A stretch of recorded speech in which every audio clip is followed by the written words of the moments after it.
बच्चों, इस साल हम गुजराती लोक कथा पढ़ने जा रहे हैं।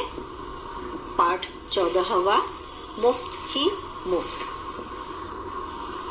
ये ऐसे इंसान की कहानी है जो एक नंबर के कंजूस थे, और क्योंकि ये गुजराती लोक कथा है, इसमें अलग अलग तरह के गुजराती शब्दों का इस्तेमाल तुम्हें दिखाई देगा। एक दिन भिखू भाई का मन नारियल खाने का हुआ, ताजा मुलायम कसा हुआ शक्कर के साथ। शक्कर तो सबको ही पसंद है, और नारियल नारियल के बारे में सोचते ही मुंह में पानी भर आता है। तो ये जो भिखू भाई थे, उनको लगा कि काश मुझे नारियल खाने को मिले। उसके बारे में सोचते ही भिखू भाई ने अपने होठों को चटकारा। वाह, क्या मीठा मीठा सा स्वाद होगा। लेकिन एक छोटी सी समस्या थी, घर में तो एक भी नारियल नहीं था। नारियल को कहीं कहीं पर श्रीफल भी कहा जाता है। ओहो, अब मुझे बाजार जाना पड़ेगा, उन्होंने अपनी पत्नी लाभू बेन से कहा। क्योंकि घर में नारियल था नहीं, उनका मन नारियल खाने को हो रहा था। लाभू बेन अपने कंधे उचकाकर बोली, खाना है तो जाना है। एक और समस्या थी। भिखू भाई ने कहा, पैसे खर्च करने पड़ेंगे। अब नारियल खरीदना है तो पैसे तो खर्च करने पड़ेंगे ही ना। लाभू बेन बोली, हाँ पैसे तो खर्च करने पड़ेंगे। अब तक तो तुम्हें पता लग गया होगा कि भिखू भाई जरा कंजूस थे। वे सीधे खेत में बूढ़े बरगद के नीचे जाकर बैठ गए और सोचने लगे, क्या करूं मैं, क्या करूं। मगर नारियल खाने के लिए जी ऐसा ललचाया, उनके मन में ऐसी ऐसी इच्छाएं हो रही थी नारियल खाने को लेकर, कि जल्दी घर वापस लौटे और लाभू बेन से बोले अपनी पत्नी से, अच्छा मैं बाजार तक हो आता हूँ, पता तो चले नारियल आजकल कितने में बिक रहे हैं। जूते पहनकर, छड़ी उठाकर भिखू भाई तो निकल पड़े। बाजार में लोग अपने अपने कामों में लगे थे। भिखू भाई ने इधर उधर कुछ देखा, उधर कुछ उठाया और दाम पूछा। देखते पूछते वे नारियल वाले के पास पहुंचे, क्योंकि उनको नारियल जो लेना था। ए नारियल वाले, नारियल कितने में दोगे? भिखू भाई ने पूछा। नारियल वाले ने कहा, बस 2 रुपए में काका। बस 2 रुपए?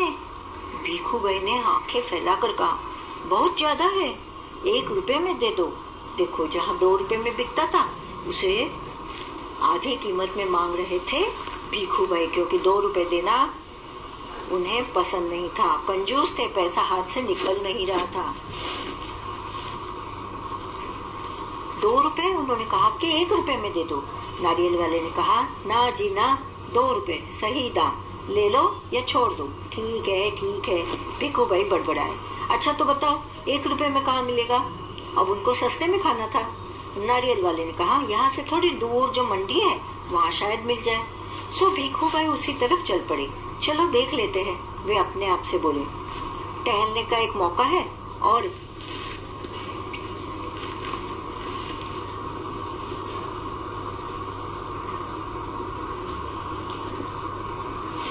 रुपए भर की बचत भी हो जाएगी, क्योंकि 2 रुपए के बदले मंडी में 1 रुपए का नारियल मिल जाएगा।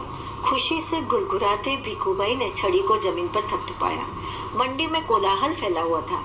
व्यापारियों की ऊंची ऊंची आवाजें गूंज रही थी। बटाटा आलू, कांदा प्याज, कांदा गाजर गाजर, गोभी बंद गोभी। माथे का पसीना पोंछकर भिखू भाई ने इधर उधर ताका, देखा इधर उधर। नारियल वाले को देखकर पूछा, अरे भाई, एक नारियल कितने में दोगे? सिर्फ 1 रुपया काका, नारियल वाले ने जवाब दिया। जो चाहे ले जाओ, जल्दी। अरे देखो, इतनी दूर आने के बाद घर के पास 2 रुपए कीमत थी, मंडी में आकर 1 रुपया। शू छे भाई, भिखू भाई ने कहा, ये क्या, मैं इतनी दूर से आया हूँ और तुम पूरा 1 रुपया मांग रहे हो? 50 पैसे काफी है। अब उन्हें उससे भी मुसीबत थी। 2 रुपए से 1 रुपए पर आए, और अभी यहाँ 1 रुपए में नारियल मिल रहा था तो उसे वो कम पैसों में मांग रहे थे, 50 पैसों में। 50 पैसे काफी है, मैं इस नारियल को लेता हूँ और तुम ये लो, पकड़ो 50 पैसे। नारियल वाले ने झट भिखू भाई के हाथ से नारियल को छीन लिया और बोला, माफ करो काका, 1 रुपया या फिर कुछ नहीं। लेकिन भिखू भाई का निराश चेहरा देखकर बोला, बंदरगाह पर चले जाओ, हो सकता है वहां तुम्हें 50 पैसों में मिल जाए। भिखू भाई अपनी छड़ी से टेक लगाकर सोचने लगे कि क्या करूं, पैसे कम अगर देने हैं तो मुझे उतनी दूर जाना पड़ेगा। आखिर 50 पैसे तो पूरे 50 पैसे हैं। वैसे भी मेरी टांगों में अभी भी दम है तो मैं जा सकता हूँ। 50 पैसे, 2 रुपए के बदले 1 रुपया और 1 रुपए के बदले अभी 50 पैसे में मुझे नारियल मिलेगा। पैरों को घसीटते हुए भिखू भाई चलने लगे। हर 2 कदम पर रुककर जेब में से बड़ा सफेद रुमाल निकालकर वे अपना पसीना पोंछते। सागर के किनारे एक नाव वाला बैठा था। उसके सामने 2-4 नारियल पड़े थे। अरे भाई, 1 नारियल कितने में दोगे? भिखू भाई ने पूछा और कहा, ये तो काफी अच्छे दिखते हैं। काका, ये कोई पूछने वाली बात है? केवल 50 पैसे, नाव वाले ने कहा। 50 पैसे? भिखू भाई मानो हैरानी से हक्के बक्के हो गए, आश्चर्यचकित। ओ, ये क्या बात कर रहे हो? 50 पैसे इसके देने हो? मैं इतनी दूर से चलकर आया हूँ और अभी इसके 50 पैसे? 25 पैसे कर दो। इतनी दूर से पैदल आया हूँ, थक गया हूँ और तुम कहते हो 50 पैसे? मेरी मेहनत तो बेकार गई ना। ना भाई ना, 50 पैसे बहुत ज्यादा है, मैं तुम्हें 25 पैसे दूंगा। ये लो, रख लो। ऐसा कहते हुए भिखू भाई झुककर नारियल उठाने ही वाले थे। नाव वाले ने कहा, नीचे रख दो, मेरे साथ कोई सौदा वौदा नहीं चलेगा। थोड़ी देर बाद उसने भिखू भाई की ओर ध्यान से देखा और जरा ठंडे दिमाग से बोला, सस्ते में चाहिए? नारियल के बगीचे में चले जाओ, वहाँ ढेर सारे मिल जाएंगे और मनपसंद दाम में। हाँ, ये अच्छी बात है। भिखू भाई ने फिर अपने आप को समझाया, इतनी दूर आया हूँ, अब बगीचे तक जाने में हर्ज ही क्या है। सच बात तो यह थी कि वे काफी थक चुके थे, पर पैसा बचाने की लालच भी उनमें उतनी ही तेज थी। मगर 25 पैसे बचाने के ख्याल से ही उनमें फुर्ती आ जाती। आ गई फुर्ती यानी ताकत। भिखू भाई ने सोचा, दोगुना ज्यादा चलना पड़ेगा, पर 4 आने बच भी तो जाएंगे और फिर कोई भी चीज मुफ्त में कहाँ मिलती है। भिखू भाई नारियल के बगीचे में पहुंच गए। वहां के माली को देखकर उससे पूछा, यह नारियल कितने में बेचोगे? अब माली ने क्या जवाब दिया, जो पसंद आए ले जाओ। काका, बस 25 पैसे का एक, देखो कितने बड़े बड़े हैं। हे भगवान, 25 पैसे? पूरा रास्ता पैदल आने के बाद भी? जूते घिस गए, पैर थक गए, अब पैसे भी देने पड़ेंगे। मेरी बात मानो, एक नारियल मुफ्त में ही दे दो। हाँ, देखो मैं कितना थक गया हूँ। अब ये तो हो गई कंगाली की बात। इतनी कंजूसाई तो किसने नहीं सोची होगी। भिखू भाई थके हुए थे, फिर भी उनके हाथ से पैसा नहीं छूट रहा था। भिखू भाई की बात सुनकर माली ने कहा, अरे काका, मुफ्त में चाहिए ना, ये रहा पेड़ और वह रहा नारियल, पेड़ पर चढ़ जाओ और जितने चाहो तोड़ लो। यहाँ वहाँ नारियल की कोई कमी नहीं है, पैसे तो मेरी मेहनत के हैं। सच? जितना चाहो ले लो। भिखू भाई तो खुशी से फूले न समाये। मेरा यहाँ तक आना बेकार नहीं गया, उन्होंने मन ही मन सोचा। वाह, मुफ्त, इससे बढ़कर और क्या हो सकता है। जेब से फूटी कौड़ी भी नहीं निकालनी पड़ेगी। उन्होंने जल्दी जल्दी पेड़ पर चढ़ना शुरू कर दिया। पेड़ पर चढ़ते चढ़ते भिखू भाई ने सोचा, बहुत अच्छे, मेरी तो किस्मत खुल गई। जितने चाहिए नारियल उतने तोड़ लो और पैसे भी न दो। क्या बात है। भिखू भाई ऊपर पहुंच गए। फिर वे टहनी और तन के बीच आराम से बैठ गए और दोनों हाथों को बढ़ाने लगे सबसे बड़े नारियल को तोड़ने के लिए। पैर फिसल गए। भिखू भाई ने एकदम से नारियल को पकड़ लिया। उनके दोनों पैर हवा में झूलते रह गए। इस तरह से वो गिरते गिरते बचे। ओ माँ, अब मैं क्या करूं? भिखू भाई चिल्लाने लगे। अरे भाई, मदद करो। उन्होंने नीचे खड़े माली से विनती की, पर माली थोड़ी ही ना मानने वाला था। माली ने क्या कहा जानते हो?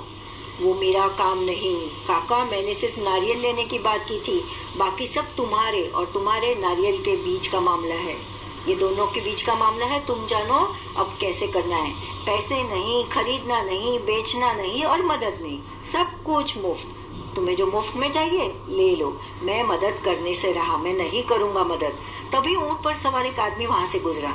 अरे ओ, भिखू भाई जोर जोर से बुलाने लगे। ओ ऊंट वाले, मेरे पैर वापस पेड़ पर टिका दो ना, बड़ी मेहरबानी होगी। ऊंट वाले ने सोचा, चलो मदद कर देता हूँ, मेरा क्या जाता है। ऊंट की पीठ पर खड़े होकर उसने भिखू भाई के पैरों को पकड़ लिया। ठीक उसी समय ऊंट को हरे हरे पत्ते नजर आए। पत्ते खाने के लालच में ऊंट ने गर्दन झुकाई और अपनी जगह से हट गया। फिर क्या था, बस वो आदमी ऊंट की पीठ से फिसल गया। जो ऊंट पर बैठा था। अपनी जान बचाने के लिए उसने भीखूभाई के पैरों को कसकर पकड़ लिया। अब दोनों क्या करते, इतने में घुड़सवार आया। अब दोनों की मदद कैसे हुई देखे। अरे सांभळो छो, अब गुजराती में सांभळो छो है, अरे सुनते हो भाई, अरे मेरी मदद करो, कोई तो सुनो। पेड़ से लटके दोनों पुकारने लगे, सुनो भाई, कोई बचाओ बचाओ। घुड़सवार को देखकर भीखूभाई ने दुहाई दी, ओ मेरे भाई, मुझे पेड़ पर वापस पहुंचा दो। 1 मिनट भी नहीं लगेगा, मैं घोड़े की पीठ पर चढ़कर इनकी मदद कर देता हूँ। यह सोचकर घुड़सवार घोड़े पर उठ खड़ा हुआ। उसे तो आदत थी ऐसे सब बातों की, लेकिन कौन कहता है कि घोड़ा ऊंट से बेहतर है। हरी हरी घास दिखाई देने पर तो दोनों एक जैसे ही है। जैसे ऊंट अपनी जगह से अलग हो गया, दूर हो गया, उसी तरह घोड़ा भी दूसरी जगह निकल गया। हरी हरी घास दिखाई देने पर तो दोनों एक जैसे ही है। घास के चक्कर में घोड़ा जरा आगे बढ़ा और छोड़ चला अपने मालिक को ऊंट वाले के पैरों से लटकते हुए। 1 2 और अब तीनों के तीनों झूलते रहे नारियल के पेड़ से। पहले भीखूभाई, फिर ऊंट वाला, फिर घोड़े वाला। सचमुच देखने लायक दृश्य होगा वो। काका काका कसके पकड़े रहना। घुड़सवार ने पसीना पसीना होते हुए कहा, जब तक कोई बचाने वाला ना आए कहीं छोड़ ना देना, मैं आपको 100 रुपए दूंगा। काका काका, अब ऊंट वाले की बारी थी, मैं आपको 200 रुपए दूंगा, लेकिन नारियल को छोड़ना नहीं। 100 और 200, बाप रे बाप, 300 रुपए। भीखूभाई का सिर चकरा गया। इतना इतना सारा पैसा। खुशी से उन्होंने अपनी दोनों बाहों को फैलाया और नारियल गया हाथ से छूट। धड़ाम से तीनों जमीन पर गिरे, घुड़सवार, ऊंट वाला और भीखूभाई। भीखूभाई अपने आप को संभाल ही रहे थे कि एक बहुत बड़ा नारियल उनके सिर पर आ फूटा, बिल्कुल मुफ्त। इस तरह से उन्हें एकदम मुफ्त नारियल मिला। कहानी की लेखिका है ममता पांड्या जी और इसका अनुवाद किया है संध्या राव जी ने। बच्चों, मुझे यकीन है ये कहानी आपको बहुत ही दिलचस्प लगी होगी। और इस कहानी का मॉरल ऑफ द स्टोरी क्या है, तात्पर्य कि हमें कंजूसाई नहीं करनी है, नहीं तो कभी कभी अपने जान पर आ बनती है। धन्यवाद। तुम्हारी समझ को हर बार भीखूभाई कम दाम देना चाहते थे, क्यों? हर बार भीखूभाई कम दाम देना चाहते थे क्योंकि वे बहुत कंजूस थे। उनके हाथों से पैसा न छूटता था। ख, हर जगह नारियल के दाम में फर्क क्यों था? नारियल पेड़ पर तैयार होता है, वहां से उसे निकालकर साफ कर मार्केट तक पहुंचाने के लिए कई लोगों को काम करना पड़ता है। जैसे जैसे मेहनताना जुड़ता है, दाम बढ़ता है। क्या भीखूभाई को नारियल सच में मुफ्त में ही मिला? क्यों? भीखूभाई को नारियल मुफ्त में नहीं मिला। घर से निकलकर मंडी, मार्केट से लेकर बगीचे तक उन्हें बहुत दूर तक पैदल चलना पड़ा। उसके लिए मेहनत और परेशानी दोनों उठानी पड़ी। इस तरह कीमत से ज्यादा ही मेहनताना था। वे खेत में बूढ़े बरगद के नीचे बैठ गए। तुम्हारे विचार से कहानी में बरगद को बूढ़ा क्यों कहा गया होगा? बरगद का पेड़ कई सालों तक जिंदा रहता है। वह पेड़ बहुत पुराना था, इसीलिए उसे बूढ़ा कहा गया होगा। कहानी को पढ़कर तुम भीखूभाई के बारे में काफी कुछ जान गए होंगे। भीखूभाई के बारे में कुछ बातें बताओ। तो भीखूभाई ऐसे थे, पहले उन्हें खाने पीने का शौक था। 2 नंबर मतलब क, खाने पीने का शौक था। ख, वे कंजूस थे। ग, लालच उनमें ज्यादा थी। घ, अपनी बात मनवाने में चतुर थे। और ग, मुफ्त में चीजें पाने के लिए कुछ भी करने को तैयार थे। क्या बढ़ा क्या घटा? कहानी जैसे जैसे आगे बढ़ती है, कुछ चीजें बढ़ती है और कुछ घटती है।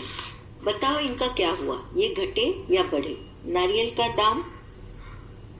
का दाम घटा। लालच किसका था? भीखूभाई का लालच बढ़ा। रास्ते की लंबाई बढ़ी और भीखूभाई की थकान भी बहुत बढ़ी। यदि इस कहानी में भीखूभाई को नारियल नहीं बल्कि आम खाने की इच्छा होती तो कहानी आगे कैसे बढ़ती? बताओ। अब आम तो अमराई में मिलते हैं, मार्केट में मिलते हैं, मंडी में मिलते हैं, दुकानदार के पास भी मिलते हैं। और नारियल की तरह वे एक ही किस्म के नहीं होते। आम के अलग अलग जातियां होती है, हापूस, पायरी, लंगड़ा, दशहरा, गांवठी आम, तोतापुरी, बहुत सारे अलग अलग तरह के आम होते हैं और वैसे ही उसके दाम होते हैं। हापूस सबसे ज्यादा महंगा होता है और ये दर्जन के हिसाब से बेचा जाता है, बिकते हैं। आम खाने की अगर भिखूभाई को इच्छा होती तो आम का भाव उन्हें ज्यादा लगता, वे उसे कम करवाते। आम वाला उन्हें बड़े मार्केट जाने की बात करता। भिखूभाई चलते चलते मार्केट पहुंचते। अलग अलग तरह के आम देखकर वे ललचा जाते, जैसे लंगड़ा, दशहरा, हापूस, पायरी, तोतापुरी इत्यादि। 500 रुपए दर्जन हापूस आम को वे कम करवाते, उसका दाम कम करवाते, मगर हापूस आम का दाम बढ़िया रहता है। उसके बदले उन्हें दूसरी किस्म के आम लेने के लिए कहा जाता। बढ़ते बढ़ते चलते चलते वे अमराई में पहुंचते। मालिक कहता, आम तो पेड़ पर लगे हैं, नीचे गिरे फल लेना हो तो ले लो। लालची कंजूस भिखूभाई मुफ्त पाने की लालच में हो सकता है नीचे गिरे हुए पके अधपके पक्षियों के द्वारा फूटे फल लेकर खुशी खुशी घर लौटते। बात की बात, कहानी में नारियल वाले और भिखूभाई की बातचीत फिर से पढ़ो और इसे बोली भाषा में लिखो, ऐसा कहा गया है। शब्दों की बात, नाना नानी, पतीली पतीला। ऊपर दिए गए उदाहरणों की मदद से नीचे दी गई जगह में सही शब्द लिखो। तो काका काकी, दर्जी दर्जन, मालिन माली, टोकरी टोकरा, मटका मटकी, गद्दा गद्दी। मंडी में कोलाहल फैला हुआ था। व्यापारियों की ऊंची ऊंची आवाजें गूंज रही थी। पहला सवाल है, मंडी में क्या क्या बिक रहा होगा? तो मंडी में आलू, प्याज, टमाटर, गाजर, हरी सब्जी, परवल, ककड़ी, संतरा, सेब, चीकू, टिंडा, मिर्च, अमरूद, करेला आदि फल और सब्जियां बिक रही होगी। मंडी में तरह तरह की आवाजें सुनाई देती है, जैसे ताजा टमाटर 20 रुपया, 20 रुपया, 20 रुपया। मंडी में और कैसी आवाजें सुनाई देती है?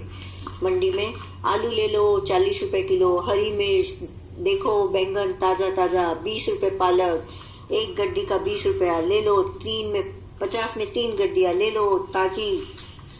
ऐसा पालक फिर नहीं मिलेगा। क्या तुम अपने आसपास की ऐसी जगह सोच सकते हो जहाँ बहुत शोर होता है? उस जगह के बारे में लिखो। मेरे शहर में स्टेशन के पास बड़ा शोर होता है। कई लोग भीड़ लगाकर सब्जियां थोक में खरीदते हैं। पाव किलो, आधा किलो सब्जी वहाँ देते ही नहीं है, 5 किलो का ही भाव होता है। लोग टेम्पो, रिक्शे में सब्जियों की थैली भर भर कर निकलते हैं। गुजरात की झलक, मुफ्त ही मुफ्त गुजरात की लोक कथा है। इस लोक कथा के चित्रों में ऐसी कौन सी बातें हैं जिससे तुम यह अंदाजा लगा सकते हो? चित्र में भिखूभाई के कपड़े गुजराती लोगों जैसे, पेड़ पौधे, ऊंट घोड़े वाले माली के वस्त्र, लोगों द्वारा बोली जाने वाली भाषा तथा नाव के दृश्य से पता चलता है कि यह गुजरात की लोक कथा है। गुजरात में किसी का आदर करने के लिए नाम के साथ भाई, बेन यानी बहन जैसे शब्दों का प्रयोग होता है। तेलुगु में नाम के आगे गारू और हिंदी में जी जोड़ा जाता है। तुम्हारे कक्षा में भी अलग अलग भाषा बोलने वाले बच्चे होंगे। पता करो और लिखो कि वे अपनी भाषा में किसी को आदर देने के लिए किन किन शब्दों का इस्तेमाल करते हैं। तो बुलाने के लिए किसी को बहन जी, भैया जी, काका, अंकल, मैडम, ताई, दादा, भाई साहब, श्रीमान जी, मिस्टर, इन शब्दों का इस्तेमाल किया जाता है।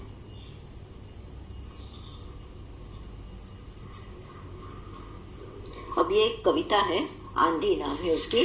रात हुई तारीकी छाई, मीठी नींद सभी को आई। मुन्नू सोया अप्पा सोई, अब्बा सोए अम्मी सोई। आधी रात हुई जब सोते, खर खर खर खर राटे भरते। चुपके चुपके आंधी आई, गर्द गुबार उड़ाती लाई। चली हवाएं सुर सुर सुर सुर, कागज उड़ गए फुर फुर फुर फुर। खड़ खड़ खड़ खड़ पत्ते खड़के, डरने वालों के दिल धड़के। बजने लगे किवाड़े खटखट, घर वाले सब जागे झटपट। खटपट सुनकर मुन्नू जागा, उठकर झटपट अंदर भागा। आंधी ने फिर जोर दिखाया, फूस का छप्पर दूर गिराया। टीन उड़ाई पेड़ गिराए, खपरे भी छत के सरकाए, शाखे टूटी तड़ तड़ तड़ तड़, बादल गरजे गड़गड़ गड़गड़, बिजली चमकी चम चम चम चम, बूंदे टपकी कम कम थम थम, लेकिन वह बूंदे थी कैसी, पट पट पट पट ओले जैसी। इस्माइल मेरठी द्वारा लिखित ये कविता आपको पसंद आई होगी। धन्यवाद।